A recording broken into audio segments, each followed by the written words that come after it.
We're back. Like we never left. It's your boy, Sam, painting with Sam. I'm gonna sit early, like and subscribe, because a lot of you aren't subscribed, and it's kind of weird to me because this is a fun, good idea. You know, when you start to learn art, your information for art and your taste for art goes up really high, but your skill is really only going up just a little bit. So you kind of need time to catch up. And what I'll tell you is I'm still catching up. In this episode, I'm going to be kind of just continuing to add fun stuff to this painting. This painting is going very well. I'm very much enjoying it. If you followed along in some of my earlier stuff, this is almost kind of a return to the Mac. It's a return of form for me, where I'm going back to just kind of making a weird background and just kind of putting stuff there. So let's talk about it here. I think the dude in the blue down low by the signature is good. He's cool. He's firing up bullets. The skeleton needs to add a little more detail. The guy really kind of needs work. He's just not polished at all. And same with the middle guy. I like the horse though. I like where we're going with this. And then up top left could use a little more color. So that's where we're at here.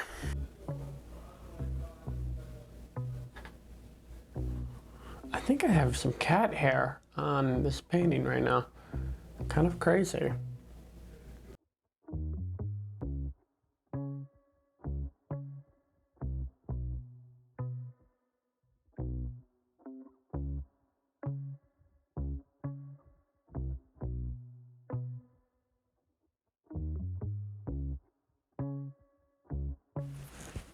Okay, so we've been working for a little bit and I'm feeling like I want to move on. I have no patience. You know, great painters, they have patience. I do not. So I'm trying to become a great painter. I really like that Picasso sometimes did self-portraits that made no sense. There's something really cool about it. There's something like, hey, I'm gonna do my own thing. Shout out Spider-Verse. And I think that is why Picasso is as big as he is. I also, my number one inspiration in the whole wide world, my number one inspiration, the whole reason I'm in love with painting is Henri Matisse. Henri Matisse is my guy. I mean, he could, like, you look at some of his stuff and he's the master of color. He could have been so more technical, and he didn't need to be. He just did his thing.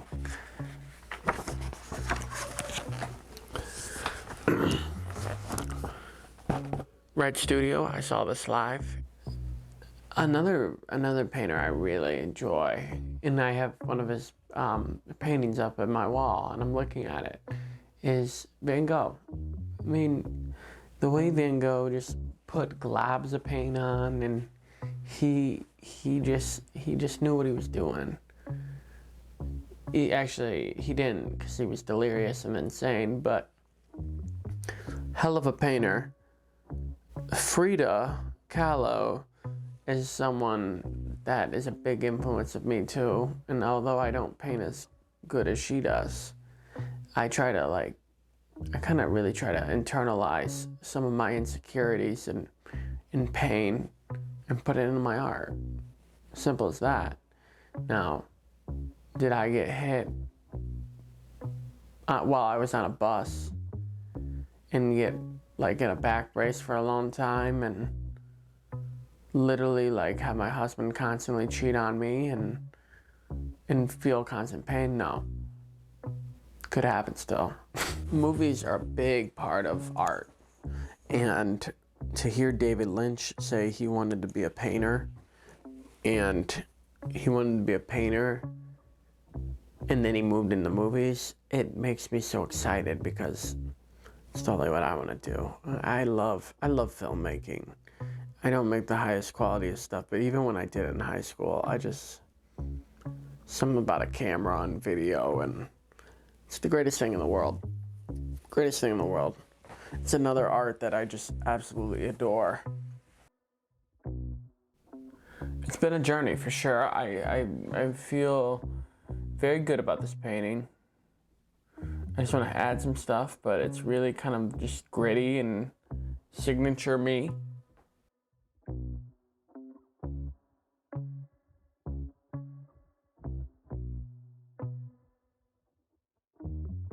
I do better on faces if I draw it out before, I've realized, because I still have the childlike instinct to go to stick figures.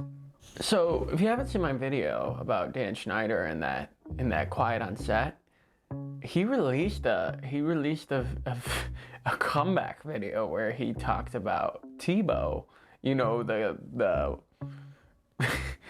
the guy that does all the bagels, Tebow. Yeah, I don't know, from iCarly, you know what I'm talking about. He released a video where he's like, Tebow interviews him and is like, you know, I had to ask you these questions.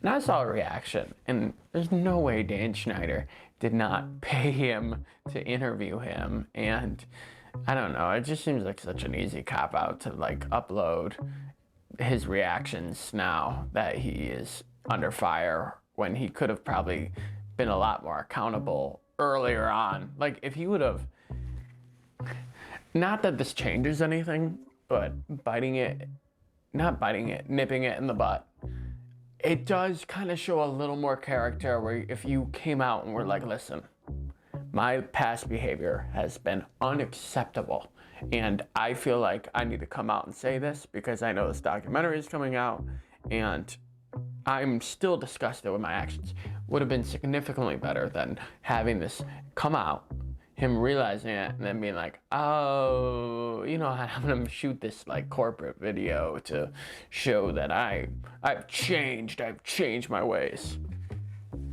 Serious question.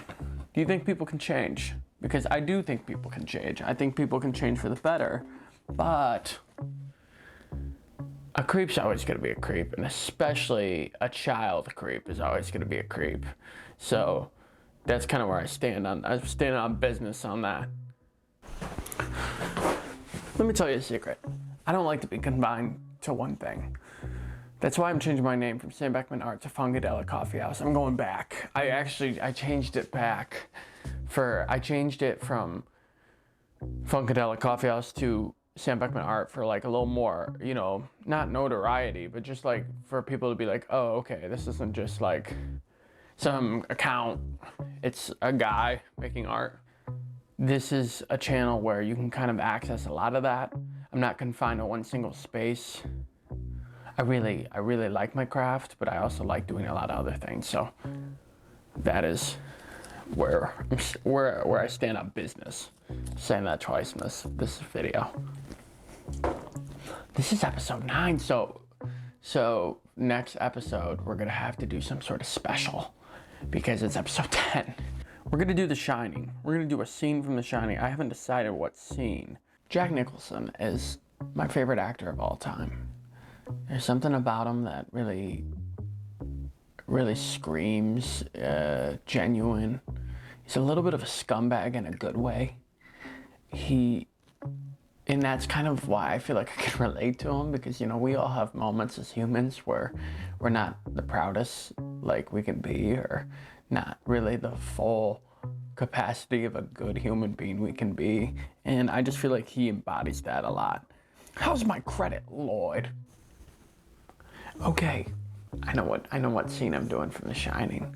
And it's a scene between Dabbled Grady and Jack Torrance. This eraser fucking sucks. It sucks. But let me show you what I'm working on here. This is what I'm gonna be doing next. It's the scene where the old caretaker talks to Jack. And you know what? I think you're gonna have to wait till next time. So this has been a pleasure, an absolute ball, an absolute dandy time. And I hope you have a great day, and a great rest of your week, and a great rest of your life. Thank you so much.